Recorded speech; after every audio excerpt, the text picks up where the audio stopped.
My name is Noah, and I'm joined by my friend and collaborator, Rami. Hello. We are the hosts of Voices Unearthed, a weekly, hour-long show inviting underground artists of all disciplines to share stories, techniques, and advice about their respective industry. We'll be interviewing creatives every Tuesday at noon, so tune in right here on Spirit Live Radio. Thanks. See ya.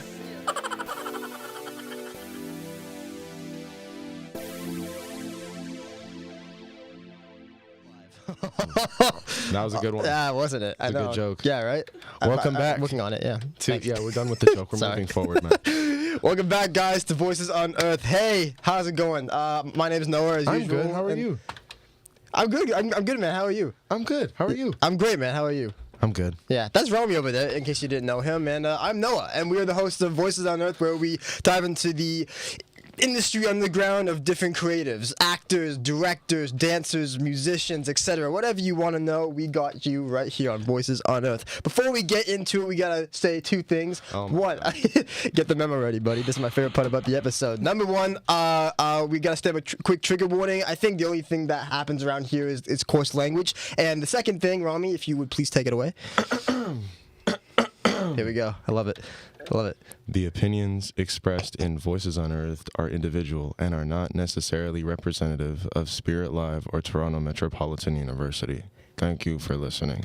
My favorite part about the episode. It just gets more robotic every week. God, I love this That's show. the goal.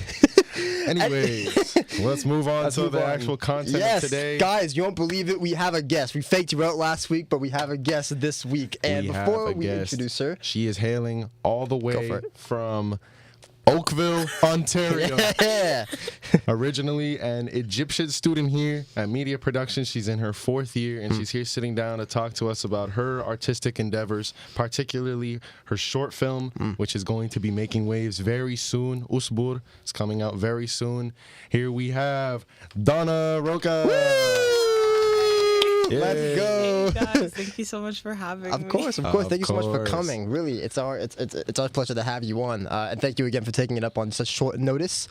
Yeah, we're very organized. I'm sure, right? Yeah, we don't have other things They're going very, on. very organized. Yeah. Come on. Yeah. And very funny with the jokes that you guys make. Thank you. I'll give the credit to the white man. He leads most of the jokes. But so Donna was born in Egypt? No, born here. Born here, but you have your Egyptian family, Egyptian background. Yes. And you've been living in Oakville basically your whole life? Have you moved around? I was born in Mississauga, and then I moved to Oakville, so not that big of a move, just 20 that's minutes. okay. That's right. That's cool. Yeah. That's cool. How long did you live in Saga for? Till I was in grade 4. Grade 4. Gotcha. Okay, that's cool. That's cool. I think that's how old you are. In grade Yeah, 4? I think that's about right. 9? You're 9? Yeah, Yeah. Just give or take the 7. Anyway. Yeah. So you're currently in your 4th year of media production here at TMU, and now you are culminating your passion into a short film about the expectations that come from being a postgraduate student, and you're incorporating, sort of family troubles and life's hardships, and you're calling it Osbor, and it stars an Egyptian-Canadian postgrad student. How does being Egyptian sort of kind of fuel the art that you create? How do you feel that your culture plays a role in your art? I'd say it plays a really big role. I've always been super mesmerized by the Egyptian or just even Middle East, North African media. When it comes to their movies or when it comes to even their commercials or something that I love to watch. It's just because they're always so unique with it. And I think just outside of North America in general, they're just very unique with the content, especially when you come in, you bring in other languages, you bring in other cultures, you bring in other family cultures, family norms and stuff like that.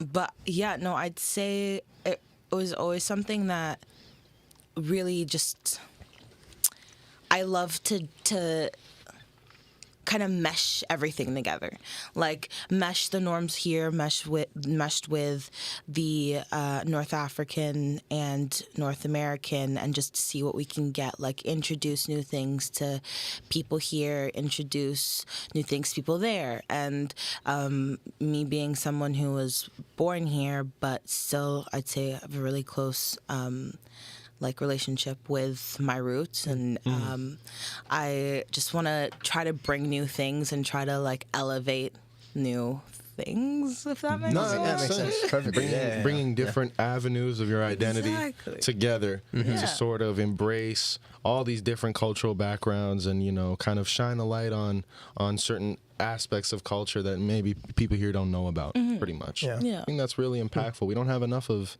that kind of mainstream representation, you know, like movies that are made internationally.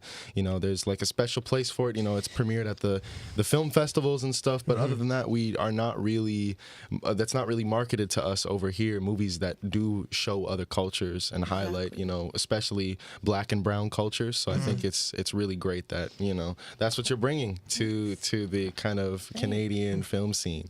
And like, yeah, even when they try, sometimes they don't succeed. No, yeah, it's hard out here for creators to even just display their work on a big level like that. And I guess sort of going to that, how you express yourself through this film, is that sort of what you like about filmmaking in general, just being able to tell a story in this sort of regard and dish everything out the way you do in the film? Yeah, to be honest, this is like my very first time like obviously doing like a very big film, and it's like a very much of a test thing of like whether or not I was always like, I really want to do film, I really like doing film, I really like doing these types of stories. I'd say it's like I was like, I wanted to do something different, so then I was like, this is the most personal or like closest thing that I could do that will thrive me, and like that will want, like I'd want to like actually work on, because like I like working on something for so long, it takes so much. So I was like, this is the one thing that I can do that I'm like, okay, I love the story, I want to make it different, I want to, it's helped me with my Arabic, like my writing in Arabic, and like my reading even, like I've got to like learn from it too. So it was more than just like even it was more than just like a story that I wanted to like do. It was more so like a challenge for myself, and like just a whole like different, like you're saying, like avenue that I just wanted to like look into. But yeah, so it was it was a challenging one. But I say this because like short films, I don't know if this is like exactly where I want to go with my directing. But I did like, it was something that I could just find everything I wanted to do and put it into like one thing. Nice. Like, No, might that's as cool. well for You said that businesses. this is your first time actually putting a short film together, so it seems like, or have you done that before? No, this is my first time. It's your first time. Yeah. So what, like other, I guess if this is, you're just now getting into filmmaking, what other artistic mediums have you kind of engaged with and practiced over the past couple of years, and just throughout your life in general? I've throughout my like university career, I've managed somehow to just try a lot of everything. So I would done graphic design. Like I did a graphic design internship in Egypt actually, for like one of like a commercial advertising company. Awesome. And that was one medium, and then there was I did like some multicam stuff, and like any of the single cam stuff I do were shorter videos, like shorter promo videos, or shorter like single cam, advanced single cam, or like intermediate single cam, like that, those kind of classes stuff. little films and stuff. Yeah. But it was very much, it's just like a lot of everything that if, you know, like the most ideal world, I could put them all together to like do one huge thing of everything. So kind of like interweaving. Everything that you've been doing into this one. I really like the idea of like mixed medias and like mixing up different things, and like, and I guess this is something that comes from me wanting to do like the Arabic and the English, but I just like the idea of being just giving a little bit of flair to something. Yeah. So it's not like the same thing over and over again. makes I sense. guess sometimes it may feel intimidating to take on like multiple artistic mediums and try to put them together, because it's a big responsibility, you know, to do all of that. Like with me, it's like, you know, I like to do my music thing, but then I also like to design my album covers, and I like to do the video promos for it, or I edit my videos like as promotional content. So it's blending all these mediums together, but it's a lot of work, you know, and it's like, and it's sometimes, I don't know if you feel this way, but sometimes I feel maybe a bit unfulfilled if I'm not like super skilled in all of these things, and I'm like, oh, like I wish I was better at this, like I'm good at this, but I wish I was better at this. I don't know if you sometimes feel that way as well. Yeah, 100%. That's such a like a valid feeling. It's of just like, especially like I've also find that I'm also very much of a perfectionist at times, so I try to like be like I need to be perfect to everything, and I'm like, oh my god, that's good, but I can't do that. Yeah. But it's such a valid feeling for sure. Like it's like trying to find like fulfillment in like doing it all, but like also accepting that like sometimes you just can't do it all. It's like a hard challenge to overcome, I guess. Yeah, because I mean, you want to make sure that, you know, if you're putting a project together for, like let's say a movie you're directing and you're promoting it by yourself and you're writing it by yourself and you're editing it by yourself, you're getting all the actors, like you want to make sure you're putting 100% into everything so that it looks 100%. And so yeah, it is a slippery slope, because you don't want to sort of, for lack of better words, kill yourself by trying to do everything, but you can't. But at the same time, like it's the only option you have. You know, like when you're first starting out, anyway, you want to make sure that you are at the front of it and your creative vision is being put out there, and you are doing it at the best level possible. Yeah. And I will say for Osbor, I'm not editing it. I'm overseeing everything. Like I have a really great team. Like I've the editors, like of producers and stuff like that. I'm overseeing it all. But it's still that idea of like, you want like the creative vision and like your original vision to come through. It's like, I don't know how to communicate this. I don't know if this didn't fall through, or like did this work out? Did this not work out? Yep. So yeah, like that journey of like from after or from like the beginning to during post is crazy. Of like so many unknowns. So many just like going with the flow.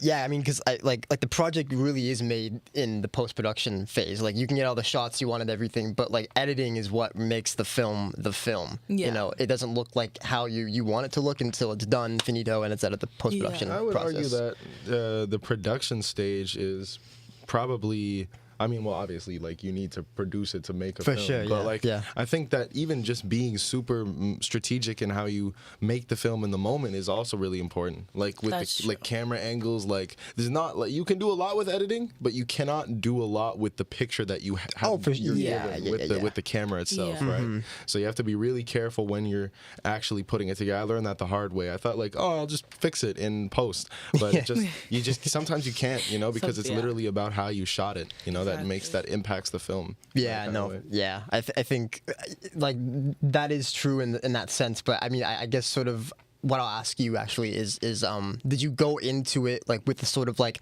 this is exactly how I want this to look in post production, so I'm gonna shoot it like this, and so that in editing it turns out like this. Like was that sort of like your, like, were you looking ahead to the future of like how you want it to look when you were sort of doing it? Yeah. So during like the blocking process and everything like that, in my head it was always whether it's gonna cut well, and obviously like if it will look good, and like if the story will, and like if it's story motivated, I guess. But so that was always in my head, and that was always like a priority, obviously, making sure everything's motivated and it's gonna cut well. But during the actual production, there are certain things that came up with time, or like certain sacrifices, or even some actors. At one day, we didn't have an actor flopped on us, like literally. Bummer. Those are the 30, like worst. she had to be there, and she had flopped. gosh. I will say she was like it was a child actress, so I couldn't say anything. Like, but Unless you just want to just like, Damn it! yeah. what are you doing? What are you doing that's more important than this? They're just like 4-year-old. they're like 7. What is your problem? Like watching Dora the Tired or something. Like, I don't care. You signed up for this. They just woke up from a nap. You were supposed to be here. I give the whole like spiel. This is unprofessional. You know, like you didn't even know what professionalism is. Yeah. Pulling them to the 4-year-old. side, having like a serious, all right, serious sidebar. Your performance has been unacceptable. So listen, you're like 4 hours late, and I don't know what to do about it. I'm like, Threatening to fire this 7-year-old.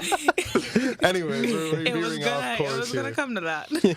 So I thought maybe I would like to introduce your short film that you're working on, and maybe Noah can ask you a couple questions about it. So your practicum assignment is a short film called Osbor, which, from what I understand, means to be patient. Yeah, in Arabic. That's Arabic, and it's about a young Egyptian-Canadian student that just recently graduated and is navigating the challenges that life after graduation presents. Like, what is she going to do now? Especially dealing with the loss of a figure in her life that was a role model to her. The ambiguous loss. Ambiguous loss. ambiguous Which loss. means she's still it was ambiguous loss of her grandmother who has Alzheimer's, but Oh, okay. I So see. Yeah. I was gonna say, like, I thought that was like a separate thing. I was gonna touch on how her grandma has Alzheimer's and she's navigating that now. But the idea is that all kind of intertwined in that way. So it's like the ambiguous loss of her grandmother who has Alzheimer's, and the definition of ambiguous loss is loss before death. so she's not actually gone. She's not but actually she's gone. gone. She's mentally gone. yeah, ambiguous. Yeah. Wow, that's very a very emotionally charged film. Must have been like emotionally taxing trying to put it together. It was like I pitched it, and then I was very thankful I had two writers with me, Sada and Alex. So it was very interesting, kind of like putting together the storyline and putting together the film of it all. At the time of me pitching, because I wasn't even going to pitch anything for thesis, I ended up pitching literally like, I finalized my pitch the day before the pitch. Oh god. Because I was like, okay, I actually really want to pitch. Let me pitch this, and because I had finally like figured out something. So the story changed so much. Like that ambiguous loss of the grandmother's with Alzheimer's, that always stayed. But how we played it, or like how it played out in the actual story, changed so much from when we pitched it to now. Like it was we went through, and like I think like I'm not over exaggerating, like over 10 copies of the script of us just like, or like even over 20 of just like rewriting the full script. The whole thing? Oh my. Like we had a couple of scenes that stuck, and like it was just kind of like taking it and then workshopping it, and then that ended up us having to rewrite it. And Say then us. Who did you write the script with? Sada and Alex. Oh, those your group mates? Yeah, those are the producers of the film. They also are co-writers of the film. So it was very interesting, the different endings that we came up with, the different journeys that Farida and Teta's grandmother in like Arabic, I guess, or like the slang of it. It changed drastically. So it was like, oh, let's kill her off at one point. Oh gosh. Wow. Like, I don't know. So it was very. It was Countless rewrites. Yeah. Just so it was- revitalizing ideas, introducing new ones. Yeah. Was it more because, like, where did the rewriting process come from? Was it like, was it not saying what you wanted it to say? Like, did you want to still carry on the initial message that you had for the film when you started the process, and when you are at it now? Like, what made you want to just rewrite it and keep going with it? Yeah. I think the initial messages stuck, and I think it was the idea of us having a short film, and like this is all of, like, again, like our first times making a short film, and our first times trying to convey such a deep like emotions with both the Teta and Farida and their journeys and the journeys of the family, and like there's so many different ways that you could go about the story.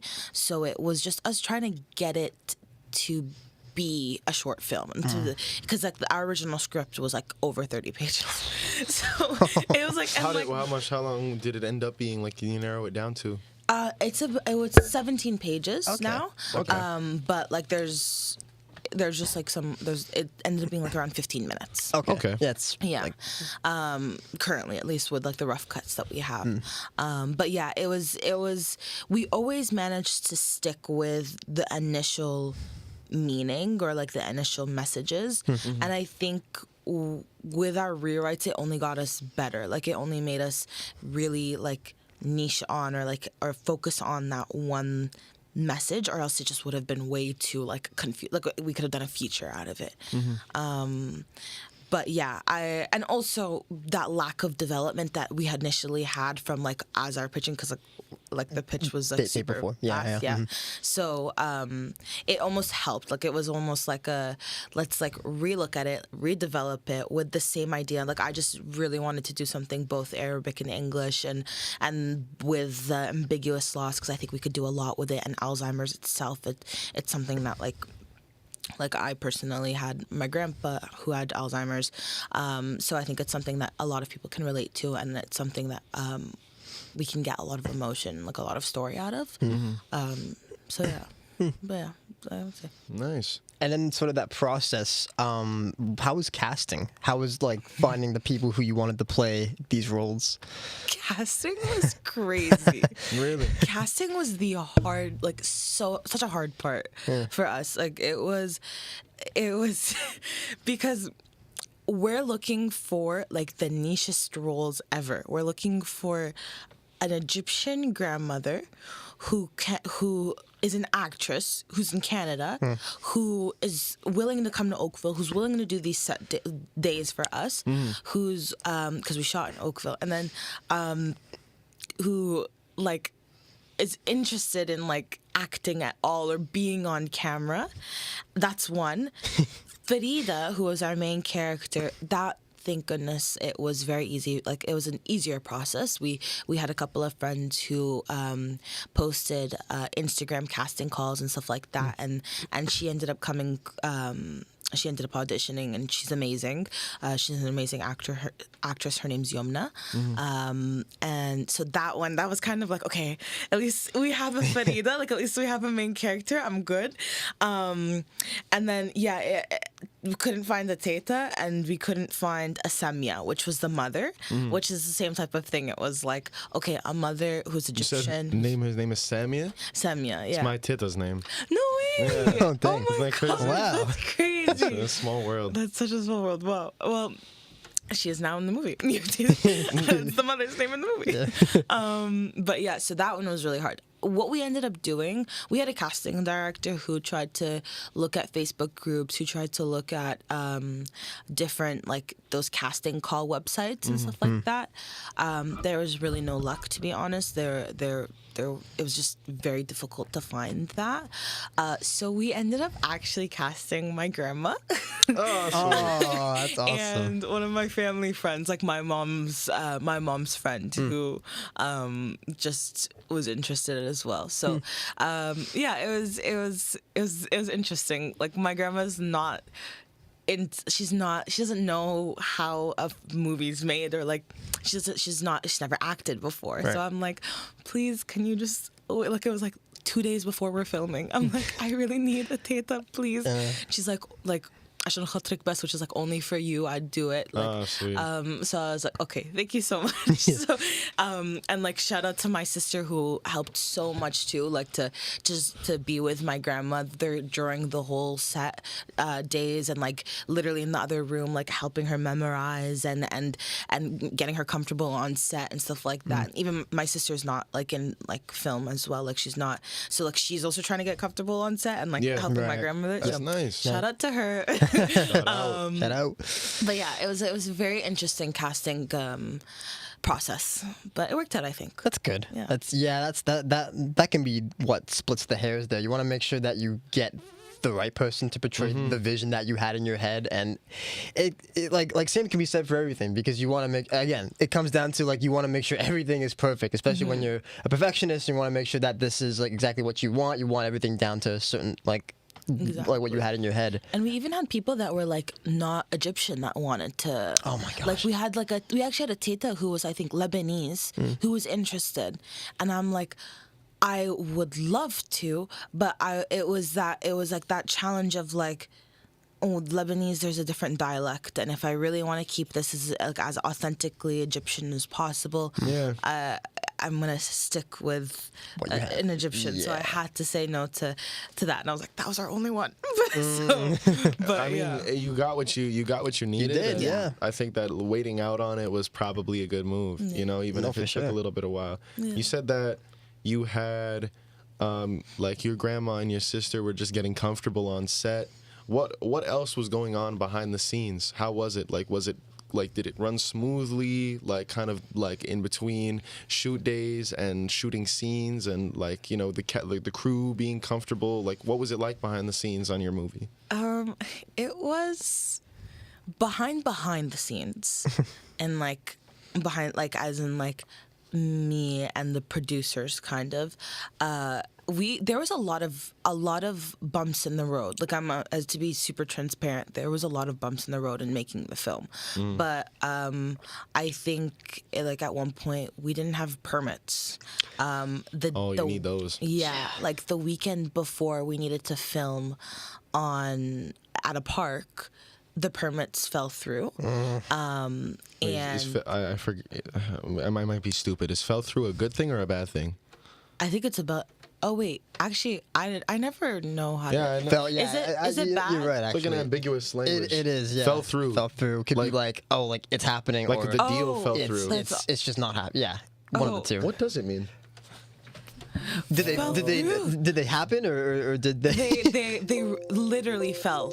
Okay, it just didn't happen. Like you dropped the slip of paper. Oh. Yeah. No. It's like, I lost it. Yeah. Oh, here's the permit, guys. Falls into a shredder. Oh, okay. Oh, I guess we gotta shoot somewhere else. I guess we're not doing this anymore. Out of a location. Okay. But anyway, so We didn't get them. oh, We didn't get the permits. It was the weekend before we were filming at a park, or we were supposed to be filming at a park.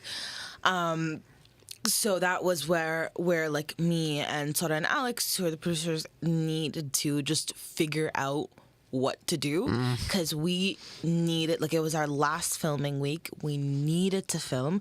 We didn't have our actors available for any other weekend, and we needed to get everything into post, because we were also filming very late in terms of just scheduling and everything. Exactly. Yeah. So we had to rewrite the script. Like, we rewrote all of the scenes and for my backyard. So it was like a very, okay, there's a like a what is it, like a wall? Let's break it down. Okay, there's like another bump in the road. We went over it. Like, there was, every time something happened, I don't know what it's called. What is it called? Like a pillar? What is that an expression? a pylon. A pylon? A pylon. Okay. Like an obstacle? An obstacle. The obstacle. That was a good one. Yeah. That was the word we were struggling That with? was the word we were struggling that was with. it. I'm sorry, it just happens sometimes. We lose the words, okay? Jesus. They fell through. It fell through. I lost them, yeah. I still don't know if fell through is the right thing. Let's just use it for the sake of this. We'll call this episode Fell Through, okay? Anyways, so like, so you said that this is now you just finished up your first film. That was your first one. Like, do you see filmmaking as like a long-term career goal, or do you do you want to pursue other creative avenues before, or both maybe, or neither, or what's your plan? I don't think I'll ever say no to filmmaking in terms of, like, I'll never say no. I don't see it as my career goal at all. I do really love it. I really love the idea of I love being on set. I love creating something from start to finish. I love, like, seeing what something's, like, story-wise. But I will say, don't know if, like, I am a very much, I need to work on something. I want to get it done and next project. Right. This is a very like long process of like everything is very stretched out, and it's like you're getting things done, but you're working on the same thing. So it's like, I think for me and what I've realized is that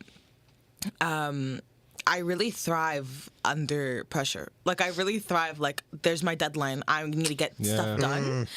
Take it. Like, I'm going to do it. I'm going to get it all done. I'm going to make sure that it's perfect. I'm going to love it. I'm going to make sure you guys love it. And we're going to do it. And we're going to there. Next. Right. You know? Yeah. Like, I think at least maybe now, in like, while I'm still young, you know, I still have Still the be years ahead of energy you, in me. That's what I think I like. So, like, that's why something like commercials, in the commercials specifically in Egypt, because like they make them like mini shows. Like, I love watching the I've commercials. seen a few, yeah. Yeah. They're just like always like, sometimes they're not, but like a lot of the times they're just fun with it. So Would you want to work in Egypt at any point in the I'd future? love to. I would really love to. It's hard to say, to be honest, but like I'd love to go to the Middle East to work and anywhere, like whether it be Egypt or Dubai for a bit.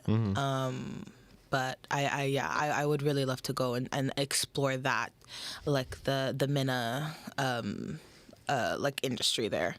That's beautiful. But yeah, I think love this. I loved it. I love the process. Maybe I just need a break till I do it again. Yeah.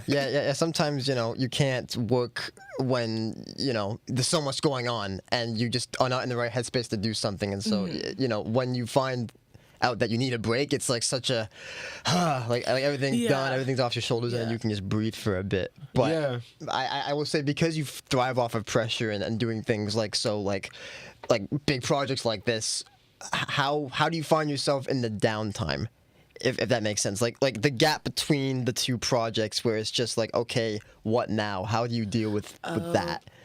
You just preoccupied with school usually during those points? My part-time jobs, because I seem to always have a new one going. So that's the artist struggle. You know? Struggling artist right there. Always part-time jobs. Exactly. Fills Exactly. the spaces. Yeah, for real. Like I a lot of the times I have multiple things going on. So even if it's between the projects, then I would go. I'd school is always, you know, always constant, happening. And then whether it be like my part-time job or like a gig thing that I have, or like helping my friends with something that they're doing, or something like that. But that will be very interesting to see in terms of like when I graduate, like what I do, because I don't really do good with downtime, to be honest. Like, I need to be doing something. I'm the exact same. Yeah. Yeah. Yeah. Well, Yeah. You guys, I am so different from you guys. She just give me downtime. I will stay in bed for days. Yeah. I will be unfazed. I do not need to. I used to be like that, where I could be like, you know, like, oh, I need to be doing something. Like, what am I doing? Like, what is going on now? I don't care. I've burnt out. Yeah. I'll just lounge around and I won't care. Yeah, I think sometimes I need to get on that wave, because like I'll find myself like in the downtime stressing about like not having anything going on. So I try to make myself actively busy, and then I look back and I'm like, I could have just chilled. Realistic, I could have just taken the time and just breathe. Right? Yeah. But it's just, I'm the opposite of him. I take it too chill when I actually have to be doing shit. That's true. And then you're like, I got so much to do. Oh my Right? God, what am I doing? What am I doing? Yeah, with my time? exactly. Two extreme opposites here. Yeah, exactly. Pretty much. Yeah. But yeah, no, I sort of wanted to touch on that, because I know a lot of people who are just actively chasing different projects and stuff like that. Like, like the downtime can suck, because you feel like you're not doing anything and making strides to achieve what you want to do, and that, I don't know, it just produces some sort of like anxiety about everything, and it's so unwarranted, and you just want to keep going. And so you put that really well. Like, literally, just like the downtime is like it in your head. You're like, you're not striving for. Yeah. But at the same time, life is slow. Exactly. Right? Yeah. Right. But it's very much of a battle, like within, like, our heads of just like, okay, gotta do this next, gotta do this next. Yeah. And even like me doing my internship in Egypt, like I was going to Egypt and I was like, okay, let me kill two birds with one stone. Let me do an internship while I'm at it too, just because. Because why not? I need to be more busy. Yes. Yeah. I'm like, oh my god, I could have just chilled in Egypt. Exactly. You could have just taken a vacation, but no, here I am working. Yeah. You got family over there? Yeah. Nice, I love my nice. families Must have been there. nice to see them when you went, though. Yeah. We tend to go like every summer. That's nice. As much as we can at least. So yeah, it was really nice. And I also like a lot of my I'm from Alexandria, but I still have a lot of family in Cairo, and that's where I did my internship. So it was like the first time I was able to stay for a long period of time in Cairo. So I was able to see like those cousins more often and stuff nice. like that. So it was really nice. That's awesome. That's good. That's good. Yeah. Reminder to take those breaks. Take those breaks when you feel like you need them, when you've earned them. Yes. And especially like we're getting closer to the end of the year now, and so now it's just about okay, downtime, and then think about what I'm doing next year and the year after that and stuff like that. Yeah. 100%. Yeah. I wanted to ask about your inspirations. Like, as an artist, you know, particularly a filmmaker, but through other artistic mediums, who inspires you the most, or what inspires you? That's such a great question. Like Drake or Drake for sure. Drake's definitely an inspo. Always Drake. Come on. J. Yeah. Cole? Oh my god, I love J. Cole. I do love J. Cole. Who inspires me? I feel like I definitely have answers to this, but I don't have it right now off the top of my head. But I will say, my like people around me. It's huge inspiration because they just motivate me. Like your friends, your family? My friends, my family, definitely my family. Yeah, like for instance, my mom, for instance, she's like pursuing personal, like she's pursuing the fitness industry. Like she loves, like that's what strives her, like that's her passion. Like she loved anything fitness. So she's currently pursuing that. She's studying and she studied and she's done like certificates and stuff like that. And so seeing her do that next to her work, because she still works like, you know, her full-time job, that's super inspiring. And I think that's something that very like, and I don't know if this is maybe like a different side of the inspiration, like as opposed to like the creative side, but like just the motivational and the headspace and like the mindset of it all. My family very much inspires me in terms of like making sure that I'm doing what I love. I'm making sure that I like have this just like the stamina and the motivation to like actually want to do good and want to do good for them. Nice. And same with my dad. Like, you know, like they support me very much in terms of just like I wanted to do media production and I'm in an Arab household, so that is like it's like can you have a career? It's a lot of that. Yeah, but they never questioned it. They were like they knew that I was gonna do it, even like that's what I wanted to do. So they were like, yes, and then they've just been supporting me ever since. So like that, Awesome. just like them, I say those people and like my friends as well, and like just the people that I've tried my best to like, you know, filter out the competitive people or the people that just push me down. Those people inspire me because as much as I'm doing this to like make a name for my work and myself and whatever, like these people are the people that matter to me. These people are the people that I actually value their opinion a lot, and like they just make me want to like do good and like be a good creator. Nice. That's awesome. That's awesome. Nice. That's a great answer. Yeah, Yeah, no, no, I love that. like it's at the end of the day, yeah, we can all say like our inspirations are all these famous artists, but realistically, the people that inspires us are the people that we love. Yeah. You know, at Who the end wants of the to day. do well. Yeah. Yeah, exactly. Who want to see us thrive and who continue to uplift us. Those are the number one inspirations at the end of the day, you know, Absolutely, because yeah. it's like you can say like, oh, you know, as a filmmaker, my inspiration is Noah Bicknell or Martin Scorsese, Steven Spielberg, you know. But but at the end of the day, you know, I would say that, like, you know, if I wanted to do film, it would be the people that are encouraging me to do a film, the people that are standing behind me, the people that are, you know, helping me put it together, helping me write, helping me direct, produce it. You know, people like Noah Bicknell, but, like, you know, this time as a friend and not as an esteemed director. Thanks, man. Yeah, You're nice. welcome. But yeah, I wanted to ask, like, do you plan to distribute this film anywhere? Are you gonna post it on, like, any platforms or anything? Yeah, we plan to do film festivals, hopefully. Nice. Hopefully Nice. film festivals here and film festivals in Egypt. Nice. That's the ultimate goal.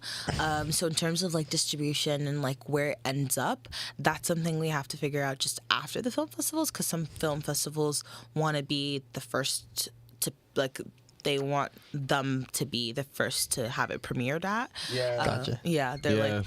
They way get, back that's what your concern was with your short film, right? It's like you want to distribute it before you post it on YouTube and stuff. Like you don't want to put it up on YouTube anywhere just because Yeah. you know it's like for your own sort of like sense of like I want this out on like the biggest screen, right? Or Exactly. like wherever you can get it. Wait, Yeah. what's your short film? My short film was I did a thesis film as well, and it was I played these two twin brothers who for like I think 10-11 minutes just having like an argument because one of them was batshit crazy and wanted to take over this person's life, the twin brother's life, and the twin brother was like trying to talk him out of it. So it was just I considered it my thesis because it was just the culmination of like my acting ability, my directing ability, my writing ability, everything leading up to that. Did it all. Did it all, yeah, Wow. everything, yeah, I yeah, was yeah. like It so was impressed. such a nuts process. So I like just hearing you talk about your process. It just takes me back to like, yeah, it's hard because people drop out and people just don't show up on time, or like it's a hard process to make sure that the script is perfect and your vision is carried out perfect. We had like so many rough cuts and good cuts and bad cuts of the post production phase. So it was just just hearing you talk about it. I was like, yep, that's it. That's the filmmaking process. Yeah. Now that we're nearing the end of our time, Yep. I wanted to ask: are there any platforms, businesses, like, you know, maybe you have any like social media pages for your creative work that you want to promote that we can put in the bio? the description, or you know, direct people to? This is your chance to just say whatever, and you know, tell people to go follow this, go look at this, go look at that. And if you want to talk directly to the audience, your camera is right there. Okay, hey guys. Follow at Osbor _ the film. We'll link it. OSBOR _ the film. Yeah, it's our team's Instagram page, and that's where Send you them can have money. updates. Yeah, guys, Money. you want to buy sweaters? Oh my God, we have merch They as have- well. they have merch. We have They have merch. merch. Yes. All on our Instagram. We will link the Instagram so you guys can wait. That's her camera. That's- We will link the Instagram so you guys can all access it. As well as the link tree for the merch and everything to do with this film. all going to be in there. All gonna be right there, guys. Thank you so much for coming. It's Yeah. been Thank you so much for it's having been a pleasure me. to It's been talk to you wonderful. today. Yeah, it's Thank been you so amazing. much. Guys, this has been another episode of Voices on Earth. Thank you guys for watching. Such a chill ending. Such a chill ending. It's Yeah. been another episode. This has been another episode of Voices on Earth. another episode. Voices on Earth. Okay.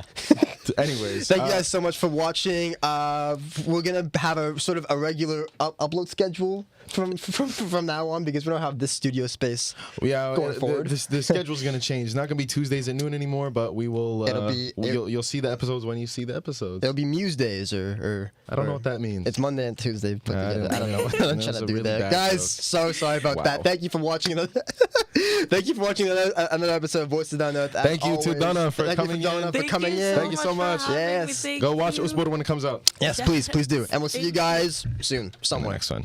Bye. Bye. Bye.